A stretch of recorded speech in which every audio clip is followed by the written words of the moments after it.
જય શ્રી કૃષ્ણ મિત્રો. ઘણા લાંબા ઇન્ટરવલ પછી આપણે ફરી પાછા કનેક્ટ થશું. સૌ પ્રથમ બધાને નવા વર્ષના ખૂબ ખૂબ શુભેચ્છાઓ. કોરોના જલ્દીથી આપણે એનો કોઈક રસ્તો મળી જાય અને ફરી પાછા આપણે પૂર્વવત જે રીતે સાથે મળીને લાઈવમાં બરાબર 1-to-1 ભણતા હતા એ રીતે સિચ્યુએશન ફરી પાછી એસ્ટાબ્લિશ થાય. આજે આપણે એક નવું ચેપ્ટર ચાલુ કરવાનું છે, સંભાવના. 10મા ધોરણ સુધી તમે સંભાવનાના પ્રારંભિક ખ્યાલો એના વિશે એકદમ ક્લિયર જ છો, કારણ કે આ તમારા માટે ખૂબ જ એક માખણ જેવું ચેપ્ટર હતું. હવે આગળના દિવસોમાં આપણે થોડાક એના એડવાન્સ જે કાંઈ સ્ટેપ છે એના વિશે ચર્ચા કરશું. તમારે 11 સાયન્સમાં સંભાવના આવી ગયું ત્યારે આવો કોઈ ઉલ્લેખ નહોતો, એટલે તમે 10મું અને 11મું બે ધોરણ, આમ જોવા જાઓ તો 9, 10 અને 11 3 ધોરણ સંભાવના ભણ્યા છો. આમાં જે ભણવાનું છે એ પહેલો આપણે નવો ટોપિક આવે છે શરતી સંભાવના, કન્ડિશનલી પ્રોબેબિલિટી. હવે શરતી સંભાવના એટલે શું છે? જનરલી અત્યાર સુધી કેવું હતું કે આપણે સંભાવના શોધતા તો કેવી શોધતા કે ભાઈ સિક્કો એક ઉડાડ્યો, છાપ આવે એની સંભાવના, પાસો 2 ઉડાડ્યા છે તો બંનેમાં સમાન અંક આવે એની સંભાવના, કોઈ કુટુંબની અંદર 2 બાળકો છે તો બંને ભાઈઓ હોય અથવા તો બંને બહેનો હોય એની સંભાવના. આ નોર્મલ પ્રોબેબિલિટી આપણે ભણતા હતા, સાદી સરળ સંભાવના. તો શરતી સંભાવના શું છે? શરતી સંભાવના એટલે ખરેખર એમાં 2 સંભાવના છે, 2 ઘટનાઓ અંદર આવેલી છે. એક ઘટના ઓલરેડી ઘટી ચૂકી હોય ત્યારે એની શરતે બીજી ઘટના બને તો આવી શરતી સંભાવના કહેવાય. દાખલા તરીકે હું તમને એમ કહું કે ભાઈ 2 પાસા ઉછાળવામાં આવે તો 2 પાસા ઉછાળતા આપણને ખબર છે 36 પરિણામ મળે, બરાબર? તમે 2 પાસા ઉછાળો છો તો કેટલા પરિણામ મળે? 36. આ આપણો કુલ પરિણામ છે, જેને આપણે શું કહેતા હોય છે? n કહીએ છીએ, બરાબર? હવે એમાંથી તમને એવી ઘટનાઓ આપવામાં આવે છે કે દાખલા તરીકે આ 36 પરિણામોમાંથી પ્રથમ પાસા પર 6 હોય ત્યારે, હવે આ એક ઘટના થઈ. કઈ ઘટના થઈ? પ્રથમ પાસા ઉપર 6 હોય ત્યારે બીજા પર 4 આવે. હવે જુઓ અહીંયા કઈ 2 વસ્તુ થઈ? પ્રથમ પાસા ઉપર 6 હોય ત્યારે બીજા ઉપર 4 આવે. આનો મતલબ શું થયો કે બીજામાં 4 આવશે એવા ઘણા બધા પરિણામ આવશે, બરાબર? 1,4, 2,4, 3,4, 4,4, 5,4, 6,4.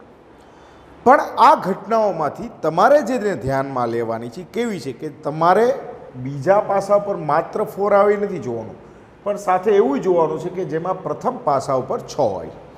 એટલે આ જે ભાગ છે એ તમારી શરત થઈ ગઈ. શું કહેવાય આને? શરત. અને આ તમારી ઘટના.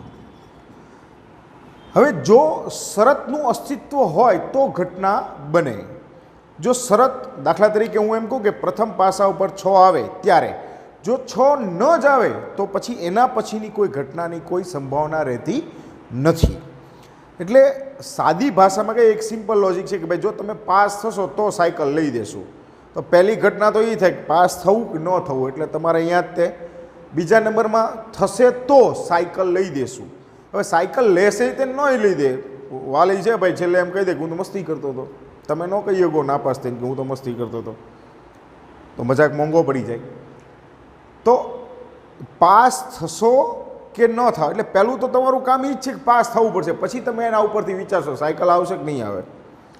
એટલે કહેવાનો મતલબ શું છે કે એક એવી કન્ડિશન છે, એક એવી ઘટના છે જે ઓલરેડી ઘટી ચૂકી હોય ત્યારે એના પછીની ઘટના, એટલે કે આપણે જેની સંભાવના શોધવાની છે એની ચર્ચા થાય, બરાબર? સાદી ભાષામાં કહીએ કે ભાઈ 2 ઘટના, ધારો કે 2 ઘટના E અને F નો નિદર્શા અવકાશ S છે, એટલે કે સામાન્ય છે.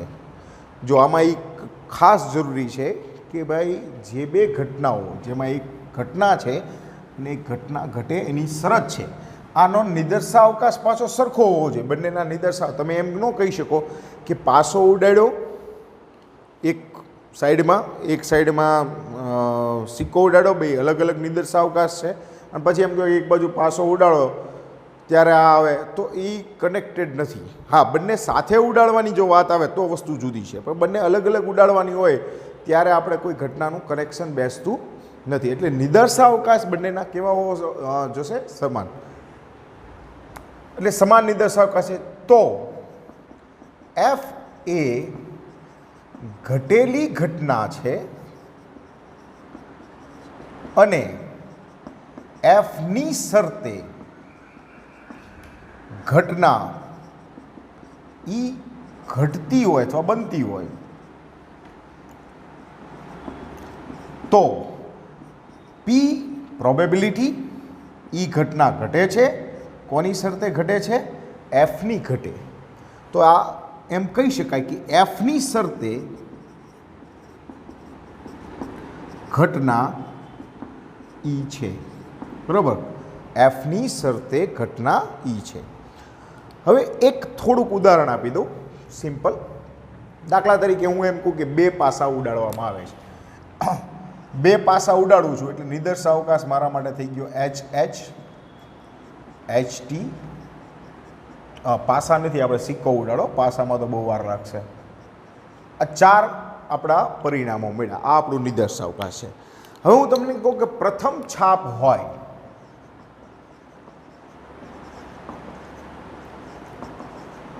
ત્યારે કાટ મળે તેની સંભાવના. હવે વસ્તુ કેવી આવી? બે ઘટનાથી. કેવી? પ્રથમ છાપ હોય એટલે આ એક ઘટનાથી, અને ત્યારે બીજા નંબરે કાટ મળે તેની ઘટના. તો પહેલી ઘટનાને આપણે ધારો કે એ કહીએ, આ ઘટનાને કહું છું બી. એ ઘટનાના પરિણામ પ્રથમ છાપ હોય એવા એચ એચ એચ ટી, આ બે પરિણામ. બીજી ઘટના છે કાટ મળે, બીજો, બરાબર, સેકન્ડ ટર્મ જે હોય કે બે વખત ઉછાળો છો તો પહેલા વખતે છાપ મળે, બીજા વખતે કાટ હોય. તો બીજા વખતે કાટ હોય એવા પરિણામો કયા કયા? તો કે એક તો એચ ટી અને એક છે ટી ટી. હવે આ બંનેનું કોમ્બિનેશન છે, કારણ કે આપણે કન્ડિશન એપ્લાય કરવાની છે. આપણે તો એવું જોવાનું છે કે પ્રથમ છાપ હોય ત્યારે કાટ મળે. તો પ્રથમ છાપ અને કાટ એટલે કે આ બંનેમાં આવતું પરિણામ એચ ટી. એટલે આ શું થયું? આ બંનેનો થયો છેદગણ. તો કોઈ પણ કન્ડિશનલી જે હોય સંભાવના, એની અંદર સૂત્ર આવશે પી ઓફ ઈ છેદ એફ. ઈ અને એફનો છેદગણ મેળવ્યો આપણે જોવા. પણ એ કોની શરતે હોય? તો કે હોય કયા શરતે? પ્રથમ છાપ હોય ત્યારે. બાકી તો જોવાનું જ નથી. તો પ્રથમ છાપ એટલે ઘટના એ, ઘટના એટલે પ્રથમ જે શરતની ઘટના છે એ એના સાપેક્ષે રજૂ થતી હોય છે. એટલે પી ઓફ એફ. આપણે જનરલી સંભાવનાનું સૂત્ર શું છે? આરના છેદમાં એન. ઘટનાના પરિણામ, કુલ પરિણામ. ઘટનાના પરિણામ કયા લેવાના છે? તો કે બંનેમાં આવતું હોય એવું જનરલી લઈએ. તો આને એન કઈ રીતે ગણવું? જનરલી આપણે નિદર્શાવકાશની જે કંઈ સંખ્યા હોય એને એન ગણતા હોય છે, પણ અહીંયા નિદર્શાવકાશ બદલાઈ ગયો. કોના માટે? શરતી સંભાવના. આપણે સાદી ભાષામાં કે કાટ મળે, પણ કાટ મળે એટલું પૂરતું નથી. કાટ મળે ક્યારે એની સંભાવના શોધવાની છે? છાપ હોય ત્યારે. એટલે મેં તમને હમણાં વાત કરી કે જ્યાં સુધી કન્ડિશનનું અસ્તિત્વ ન હોય ત્યાં સુધી ઘટના તમારે જોવાની નથી. તો એનો મતલબ કે પહેલું જે ઘટના ઘટે છે કઈ છે? શરતની. તો શરતના આધારે તમારે જે તે ઘટનાનું સંભાવના શોધવાની છે. તો શરત એ તમારા માટે નિદર્શાવકાશ થઈ જાય શરતી સંભાવનામાં. ક્લિયર? એટલે આ સૂત્ર છે. હવે દાખલા તો તમારા માટે ખૂબ સહેલા છે. હવે આમાં ઘણા બધા પ્રશ્ન આવી શકે. કેવા? કે ધારો કે ઈ અને એફ એવી કોઈ ઘટના છે કે જેમાં બંને પરિણામો ઈના અને એફના બંને સરખા હોય તો સ્વાભાવિક છે એની સંભાવના એક થઈ જાય, શક્ય ચોક્કસ ઘટના જેવી. બીજા નંબરની અંદર કદાચ એવું બને કે બંનેમાં કાંઈ સામાન્ય ન આવે, એવું પણ બની શકે, તો અશક્ય ઘટના થશે. અને જેમ જેમ વધારે આવશે એમ ખ્યાલ આવી જશે. બેઝિકલી શું યાદ રાખવાનું છે તમારે? કે તમારો નિદર્શાવકાશ છે એ હંમેશા કયો રહેશે? શરત એ તમારો નિદર્શાવકાશ રહેશે, બરાબર. અને આ જે છે પ્રોબેબિલિટી છે, ઈ અને એફના જે કંઈ સંખ્યા છે એની વાત નથી, ઈ છેદ એફની સંભાવના. એટલે ઈ છેદ એફ એટલે અહીંયા મેં ઈ છેદ એફ શું હતો? HT. તો આખા જે કંઈ પરિણામો છે એમાં H અને T એટલે પ્રથમ છાપ અને બીજી કાટ આવે એવા પરિણામો મળવાની સંભાવના, બરાબર. ફર્સ્ટ એક્ઝામ્પલથી ચાલુ કરીએ આપણે 13.1ની અંદર. હવે એની અંદર સિમ્પલ તમને આપેલું છે કે P ઓફ E બરાબર 0.6 છે, બરાબર, કે P ઓફ E બરાબર 0.6 આપેલું છે, P ઓફ F બરાબર 0.3 છે અને P ઓફ E Fની શરતે અને બીજું એક શોધવાનું છે P ઓફ F Eની શરતે. તમને ઈ છેદ બી પણ આપેલું છે 0.2, બરાબર. હવે આ તો એકદમ બેઝિક દાખલો છે કે આની અંદર પહેલી વસ્તુ આપણે શોધવાની છે કે P ઓફ E Fની શરતે. શરત છે F છે તો પહેલું આપણું સૂત્ર આવશે P ઓફ E છેદ F ના છેદમાં જે કન્ડિશન છે એની સંભાવના, એટલે P ઓફ F. કિંમત મૂકી દઈએ. P ઓફ E છેદ F આપણને 0.2 આપેલું છે અને P ઓફ F 0.3 છે. તો આ તમારો પહેલો આન્સર આવી ગયો. P ઓફ E Fની શરતે ઇઝ ઇક્વલ ટુ 2/3. બીજું જે આપણે મેળવવાનું છે એ P ઓફ F Eની શરતે.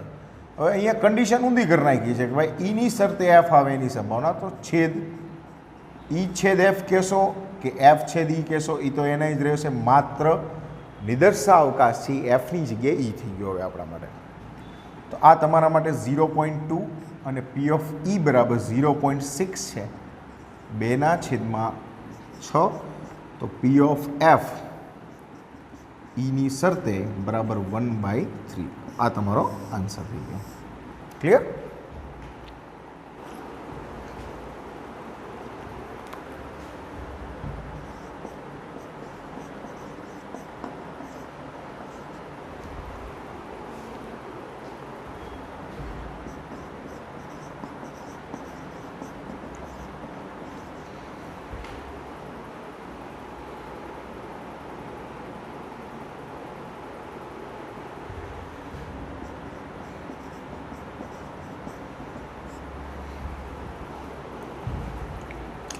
Next example, second example. આ બહુ સહેલો, એકદમ સિમ્પલ છે. P ઓફ B આપેલું છે, P ઓફ A છેદ B આપેલું છે. તમારે P ઓફ A Bની શરતે, ઘટના A Bની શરતે શોધવી છે. તો આપણું જે સૂત્ર છે એ શું છે કે P of A oblique B is equal to P of A છેદ B છેદમાં કન્ડિશન જે છે એ P ઓફ B છે, બરાબર, એટલે P ઓફ B. હવે A છેદ B આપણી પાસે કેટલું છે? 0.2 અને P ઓફ B પણ 0.5 છે. તો આપણો આન્સર આવી ગયો 2/5, બરાબર. સિમ્પલ, એકદમ નોર્મલ દાખલો છે. થર્ડ એક્ઝામ્પલની અંદર P ઓફ A 0.8 અને P ઓફ B 0.5 આપેલું છે. P of A 0.8, P of B 0.5. P of B એની શરતે, P ઓફ B એની શરતે અહીંયા કન્ડિશનલી જે સંભાવના છે એ આપી દીધેલી છે 0.4 હોય. તો આપણે 4 વસ્તુ શોધવાની છે. એમાં પહેલી વસ્તુ આપણને કીધી છે P ઓફ A છેદ B. ચાલો P ઓફ A છેદ B મેળવીએ. તો આપણું જે બેઝિક સૂત્ર છે કે P ઓફ B એની શરતે is equal to P of A છેદ B upon P of A, બરાબર. કારણ કે અહીંયા શરત કઈ છે? P ઓફ A છે. તો બેઝિક સૂત્રથી ચાલુ કરીએ. P of B oblique A તમને આપેલું છે 0.4. આ A છેદ B તમારી પાસે નથી, આપણે મેળવવાનું છે A છેદ Bની સંભાવના, અને એની સંભાવના છે 0.8. અને ક્રોસ મલ્ટીપ્લાય કરીએ તો P ઓફ A છેદ Bની સંભાવના આવશે 0.32. આ પહેલી વસ્તુ આવી ગઈ. ચાલો સેકન્ડ આપણને એવું કીધું છે પી ઓફ એ બીની શરતે મેળવો, એટલે એની સંભાવના શોધો બીની શરતે. તો આનું સૂત્ર મૂકીએ તો પી ઓફ એ છેદ બી ના છેદમાં પી ઓફ બી આવું મળશે આપણને. પી ઓફ એ છેદ બી આપણે મેળવવું છે 0.32 અને પી ઓફ બી આપણી પાસે આવેલું છે 0.5. બરાબર, તો આ તમારા માટે આવ્યું 32/50. છેદ ઉડાડી દો, 16 દુ 32 ને 25 દુ 50. એટલે પહેલ આ જે આવી ગયું એ બીની શરતે. બરાબર. સેકન્ડ આપણને કીધું છે પી ઓફ એ યોગ બી શોધો. હવે શોધવાનું છે પી ઓફ એ યોગ બી. તો આ તો એકદમ સિમ્પલ છે. આપણી પાસે એક આવું સૂત્ર છે કે P of A plus P of B minus P of A છેદ B is equal to P of A યોગ બી. હવે બધી કિંમતો મૂકી દે. પી ઓફ એ યોગ બી તમારી પાસે છે 0.32, પી ઓફ એ તમારી પાસે છે 0.8, પી ઓફ બી તમારી પાસે છે 0.5 અને પી ઓફ એ છેદ બી 0.32 આપણે મેળવવાના છે. એ યોગ બી નથી, એ છેદ બી છે અને એ છેદ બીની કિંમત છે 0.32. આ થશે 1.3 માઇનસ 0.32 0.98. આ તમારી પાસે પી ઓફ એ યોગ બી આવી ગયું. ક્લિયર? ફોર્થ એક્ઝામ્પલ બાજુ જઈએ. જો 2p ઓફ એ, ચોથો દાખલો જે છે એની અંદર તમને કાંઈ એવું આપ્યું છે કે જો 2p of A is equal to P of B is equal to 5/13 5/13 અને પી ઓફ એ બીની શરતે પી ઓફ એ બીની શરતે 2/5 હોય તો પી ઓફ એ યોગ બી મેળવવાનું છે. ડાયરેક્ટ પી ઓફ એ યોગ બી ન મળે. બરાબર, એટલે આપણે પહેલાં શરતી સંભાવનાનો ઉપયોગ કરશું ને એ પહેલાં આ કરશું કે ભાઈ 2p of A is equal to 5/13 હોય તો પી of A is equal two 5/26 થઈ જાય. બરાબર, આ ફર્સ્ટ આપણું પી ઓફ એ. પી ઓફ બી તો ડાયરેક્ટ તમને 5/13 મળેલું છે. આપણી પાસે મળેલું બીજું છે એ બીની શરતે. એનું સૂત્ર આપણી પાસે છે પી ઓફ એ છેદ P of B upon P of B. A બીની શરતે તમારી પાસે છે 2/5. એ છેદ બી નથી ખબર એટલે એને એમને એમ રહેવા દો. પી ઓફ બી તમારી પાસે છે 5/13. ક્રોસ કરો તો પી ઓફ એ છેદ બી બરાબર 2/5 ઇન્ટુ 5/13. 5 કેન્સલ થશે તો આ આવશે 2/13. શું આવ્યું છે આ? પી ઓફ એ છેદ બી, એટલે એ છેદ બીની સંભાવના. આપણે એ યોગ બી શોધવાનું છે તો મને એવું લાગે છે કે હવે તમે જાતે શોધી શકશો એ, કારણ કે આપણું સિમ્પલ સૂત્ર છે પી ઓફ એ યોગ B is equal to P of A plus P of B minus P of A છેદ બી. ક્લિયર? તો નેક્સ્ટ એક્ઝામ્પલ બાજુ જઈએ. 5મો દાખલો. 5મા દાખલાની અંદર તમારી પાસે જે રકમ છે એની અંદર તમને આપેલું છે પી of A is equal two 6/11. આ પી ઓફ એ બરાબર 6/11. પી ઓફ બી બરાબર તમને આપેલું છે 5/11. પી ઓફ એ યોગ બી બરાબર 7/11 છે. આમ જોવા જાવ તો આ બધા દાખલા સિમિલર જ છે. તમારે 3 વસ્તુ શોધવાની છે. ફર્સ્ટ છે પી ઓફ એ છેદ બી. ચલો, પહેલું છે પી ઓફ એ છેદ બી. તો એ યોગ બીનું જે સૂત્ર જે હમણાં જ વાત કરીએ આપણે એની ચર્ચા કરીએ કે એ યોગ B is equal to P of A plus P of B minus P of A છેદ બી. આપણે એ છેદ બી મેળવવું છે. એ યોગ બી બરાબર 7/11 છે. આ છે 6/11. આ 5/11 માઇનસ પી ઓફ એ છેદ બી છે. એ છેદ બી આ બાજુ લઈ લો તો પી ઓફ એ છેદ બી, આમ જોવા જાવ તો 11/11 એટલે 1 થઈ જાય, બરાબર, પણ હું અત્યારે એમને રહેવા દઉં છું. -7/11, તો આ આપણી પાસે પી ઓફ એ છેદ બીનું મૂલ્ય આવી ગયું 4/11. જો ક્લિયર. સેકન્ડ આપણને કીધું છે બીની શરતે એ, બીની શરતે એ એટલે પી ઓફ એ ઓબ્લિક બી. તો તમને મળશે અહીંયા પી ઓફ એ છેદ બી છેદમાં કન્ડિશન છે બી એટલે પી ઓફ બી. હવે એ છેદ બીનું મૂલ્ય ખબર છે કેટલું છે, 4/11 અને પી ઓફ બી બરાબર છે 5/11. તો આ તમારા માટે આન્સર આવ્યો 4/5. અને એના પછી જે છે એ છે પી ઓફ બી ઓબ્લિક એ. હવે આ પણ તમે જાતે શોધી શકો, પી ઓફ એ છેદ બી અપોન પી ઓફ એ, બરાબર. તો કમ્પ્લીટ. છઠ્ઠો પ્રશ્ન લઈએ. પ્રશ્ન નંબર 6 શું કહે છે તમને? પ્રશ્ન નંબર 6 ની અંદર એવું કીધું છે એક સિક્કાને 3 વખત ઉછાળવામાં આવે છે, બરાબર. સિક્કાને 3 વખત ઉછાળો છો. ચાલો તો હું પહેલાં નિદર્શાવકાશ, જેને આપણે એસ કહીએ છીએ, એ જ લખી નાખું. 3 વખત ઉછાળો એટલે 8 પરિણામ મળે. પહેલું પરિણામ ટ્રિપલ એચ, પછી HHT, HTH, THH, HTT, THT, TTH અને TTT. 8 પરિણામ થઈ ગયા આપણા. હવે એની અંદર 2 કન્ડિશન છે. પહેલું કીધું છે એને ઈ નામ આપ્યું છે, ત્રીજી વખત ઉછાળતા છાપ મળે. ચાલો, ઈ ઘટના કેવી છે કે ત્રીજી વખત ઉછાળો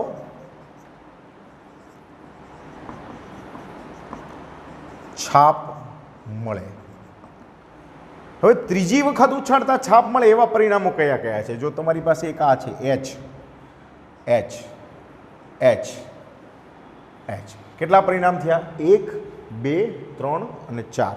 તો આવા 4 પરિણામ છે. કયા કયા છે હું લખું છું. જો સમજાવવું છે મારે કે એક્ઝેક્ટલી જે મેં તમને કીધું હતું કે નિદર્શાવકાશ કેવી રીતે થઈ જાય એની વાત કરું છું. આ TTH, આ 4 પરિણામ થયા. F ઘટના એવી છે જે બીજી ઘટના છે આપણા માટે. એમાં તમને એવું કીધું છે કે પ્રથમ 2 વખત ઉછાળતા છાપ મળે. ચાલો, પ્રથમ 2 વખત ઉછાળતા છાપ મળે એટલે પહેલાં બંને વખત છાપ હોય. હવે એવા પરિણામો કયા કયા? તો બંને વખત છાપ હોય એવું જોયા, એક પરિણામ છે, બરાબર. આ બીજું પરિણામ છે. પછી એક પણ એવું પરિણામ નથી કે જેમાં પ્રથમ બંને વખત છાપ હોય. તો એવા 2 પરિણામ છે ને કયા કયા છે બંને? પહેલું છે HHH અને બીજું છે HHT. હવે આપણને એવું કીધું છે કે તમારે શોધવાનું છે પી ઓફ ઈ એફની શરતે. એટલે આપણે પહેલાં બેઝિક ઉપર જઈએ, જે આપણું સૂત્ર છે એના ઉપર. તો આપણું સૂત્ર કંઈક આવું કહે છે કે પી ઓફ ઈ છેદ એફ ના છેદમાં પી ઓફ એફ, બરાબર. ઈ એફની શરતે આપણે લેવાનું છે. હવે આ બધાની અંદર યસ ઈ એફની શરતે શોધો તો પી ઓફ ઈ છેદ મેળવવું પડશે. તો આ બંનેના આધારે તમે ઈ છેદ એફ કેટલું આવે? તો જનરલી પહેલાં ઈ છેદ એફની વાત કરીએ તો કે બંનેમાં આવતું એક પરિણામ છે. કયું છે? HH અને H. હવે આની સંભાવના શોધીએ તો કે પી ઓફ ઈ છેદ એફની સંભાવના કેટલી થાય? 1/8, કારણ કે આનું પરિણામ 1 અને ઓવરઓલ પરિણામ છે 8. બીજું છે પી ઓફ ઈની સંભાવના શોધીએ તો પી ઓફ ઈની અંદર મારી પાસે 1, 2, 3 ને 4 પરિણામ છે. તો આ આવશે 4/8 એટલે 1/2. અને પી ઓફ એફની વાત કરીએ તો પી ઓફ એફમાં 2 પરિણામ છે એટલે આ આવ્યું 2/8 બરાબર 1/4. હવે આ બધી કિંમતો આપણે અહીંયા મૂકીએ તો પહેલું ઈ છેદ એફનું પરિણામ છે 1/8, પી ઓફ એફ છે 1/4. તો આ આવશે 4/8 બરાબર 1/2. આ આપણો આન્સર આવ્યો. હવે મેં જે શરૂઆતમાં તમને કીધું કે ભાઈ તમારી કન્ડિશન જે છે એ તમારો નિદર્શાવકાશ છે. હવે જુઓ, તમે સીધું સમજો. ઈ એફની શરતે, એટલે શરત કઈ છે આપણી? એફ છે, બરાબર. આ તમારી કન્ડિશન છે. પ્રથમ 2 વખત ઉછાળતા છાપ મળે, એટલે આ તમારો નિદર્શાવકાશ થઈ ગયો. નિદર્શાવકાશ હંમેશા ક્યાં હોય? છેદમાં લઈએ એન. પ્રથમ 2 વખત છાપ મળે ત્યારે ત્રીજી વખત છાપ. તો પ્રથમ 2 વખત જે છાપ મળ્યા છે આ નિદર્શાવકાશમાં, એવું કયું પરિણામ છે કે જેમાં ત્રીજી વખત પણ છાપ છે? તો ત્રીજી વખત છાપ હોય એવું એક જ પરિણામ છે, તો આ 1/2. બરાબર. સિમ્પલ લોજિક છે કે જ્યારે તમે એમ વિચારો કે ભાઈ તમને એવું ભલે 8 પરિણામ છે, પણ તમારી સંભાવના ક્યારે લાગુ પડે છે? કે જ્યારે પ્રથમ 2 વખત છાપ હોય તો જ તમારે આગળ વિચારવાનું છે, અધરવાઇઝ વિચારવાનું નથી. તો જ્યાંથી વિચારવાનું શરૂ થાય છે એ જ તમારો નિદર્શાવકાશ થઈ ગયો. ક્લિયર? 7મા દાખલા તરફ જઈએ. 7મા દાખલામાં તમારી પાસે કંઈક આવું કીધું છે કે 2 સિક્કાને એક વખત ઉછાળવામાં આવે છે. ચાલો, 2 સિક્કા ઉછાળો છો એટલે નિદર્શાવકાશ તમારો નાનો થઈ ગયો. 4 જ પદ આવશે, HT, TH, TT. આ 4 પરિણામો.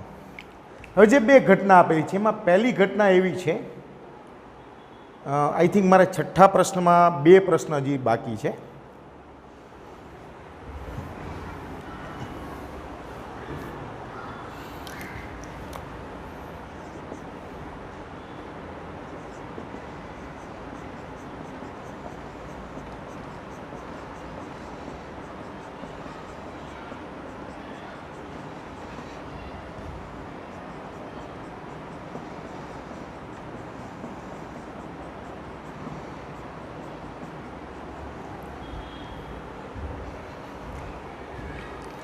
હવે પ્રશ્ન નંબર 6માં તે બીજો એક પ્રશ્ન એવો કીધો છે કે જેમાં ઓછામાં ઓછી 2 છાપ મળે.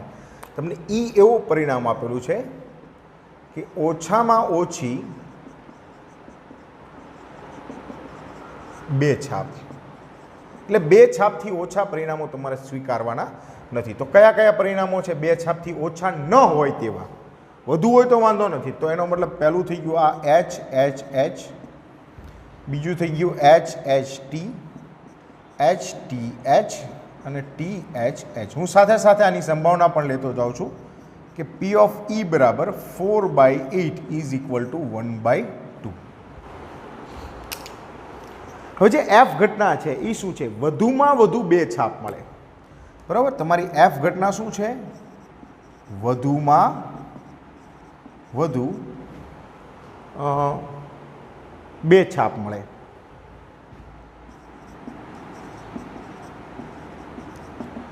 હવે વધુમાં વધુ 2 છાપનો મતલબ શું થયો? કે મેક્સિમમ 2, 2 થી વધારે નહીં, 2 થી ઓછી ચાલે છાપ. તો આમાં બધા પરિણામો લખી શકી. કેટલા? HHH ને બાદ કરતા. જો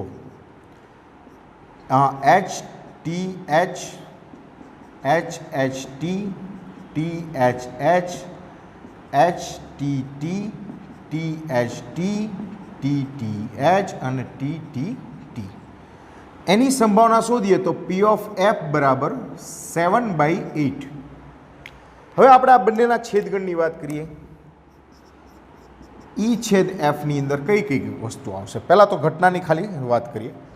E અને F બંનેમાં આવતા હોય એવા 3 પરિણામ થશે. જુઓ કે HHT, HTH અને THH. હવે આની સંભાવનાની વાત કરીએ તો P of E છેદ F ની સંભાવના કેટલી થાય? 3/8.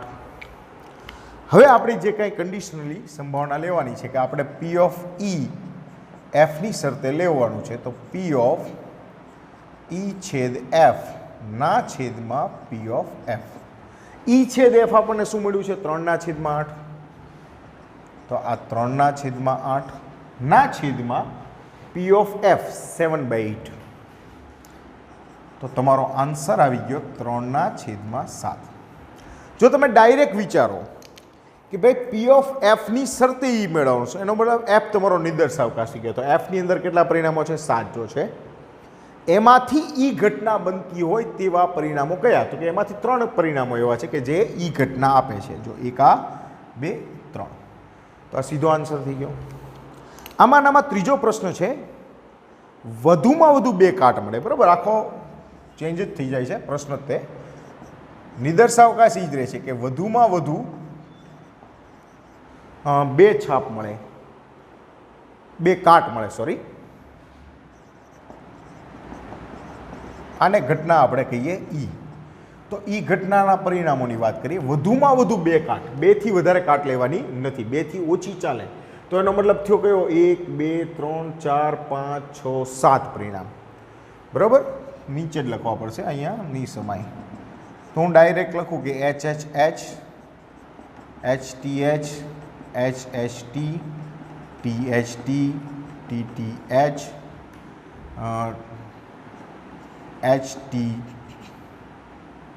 HTT આવી ગયું નહીં, બાકી છે વધુમાં વધુ બે. એટલે 1 2 3 4 5 6 અને THH, આ 7 પરિણામ. બરાબર. એમાં F ઘટના એવું કીધું છે ઓછામાં ઓછો એક કાંટ મળે, ઓછામાં ઓછો એક કાંટ. એનો મતલબ કે એકથી ઓછું હોવું જોઈએ નહીં, એકથી વધારે ચાલે. તો એવા પરિણામો કયા કયા આવશે? તો કે એવા પરિણામોમાં HHH સિવાય બધા આવશે. જો HHT, HTH, THH, HTT, THT, TTH અને TTT, આ 7 પરિણામો થયા. હવે આપણે એફની શરતે ઈ શોધવાનું છે. તો P of E is equal two શું આવશે? 7/8.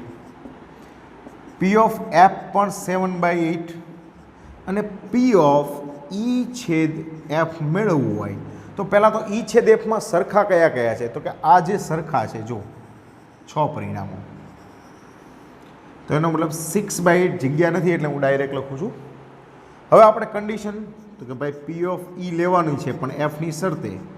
તો P of E છેદ F છેદમાં P of F. E છેદ F કેટલું આવ્યું છે? 6/8. F આવ્યું 7/8. તો આ સંભાવના થઈ 6/7. બરાબર. આ F ઘટનાના 7 પરિણામોમાંથી E ઘટના થતી હોય એવા 6 પરિણામો છે. ક્લિયર?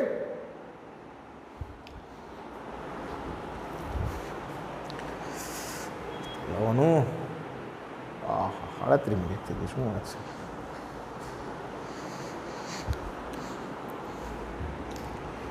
તો ઓકે મિત્રો, આજના દિવસે આ 6 દાખલા સુધી કરાવું છું. 7મો દાખલો તમારા માટે હોમવર્કમાં રાખું છું. 8માંથી નેક્સ્ટ લેક્ચરમાં આપણે મળશું. ચાલો આવજો.